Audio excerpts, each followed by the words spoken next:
After 50 years under the Assad family, Syria has a new leader. But who is Mohammed al Bashir, the man tasked with rebuilding a country devastated by civil war? And what's next for Syria? Let's break it down. Mohammed al Bashir, an engineer turned politician, is in his early 40s. He was born in 1983 in Jabal al Zawiyya, a region in Idlib that has long been under the control of rebel groups. His educational background includes engineering, law, project management, and English language studies. Before politics, he worked for Syria's state gas company. In January 2024, he became the head of Idlib's Salvation Government, an administration created to manage essential services in a rebel controlled enclave. Bashir also led the Al Amal Educational Institute, which provided schooling for children affected by the civil war.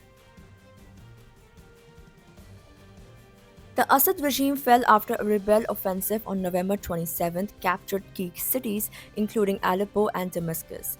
Bashar al Assad fled to Russia, ending his family's 5 decade reign over Syria. Bashir was appointed as the interim leader during his transitional period. His first public appearance outside Idlib was alongside HTS leader Abu Muhammad al Jolani, who praised Bashir's governance and called for continuity with experienced members from the outgoing administration. Bashir now faces the enormous task of unifying a nation fractured by 13 years of civil war. Divided rebel factions, rival power struggles, and widespread poverty present significant hurdles. Syria's infrastructure lies in ruins, and rebuilding it will require enormous effort. In his first interview, Bashir stressed the importance of bringing stability to Syria. He has begun meetings with members of the former government and Idlib's administration to start institutions and create a constitutional system.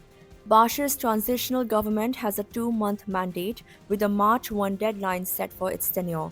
Rebel leader Abu Muhammad al Jolani, who led the offensive, expressed optimism, stating that Syria is now moving towards development and reconstruction.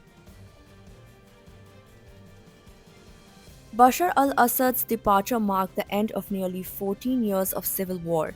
As Syrians celebrated in the streets with revolutionary flags, the scale of the humanitarian crisis became evident. Free detainees recounted horrific tales of torture and starvation, while many families remained desperate for news of those still missing.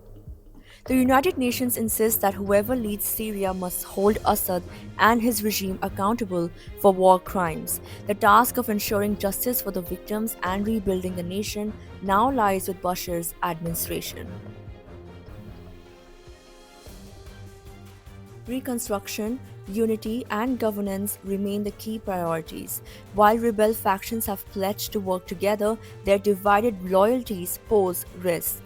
The world watches closely as Syria attempts to transition from decades of autocracy and civil war to a stable and democratic future. Stay tuned for more updates on Syria's transition and the challenges ahead.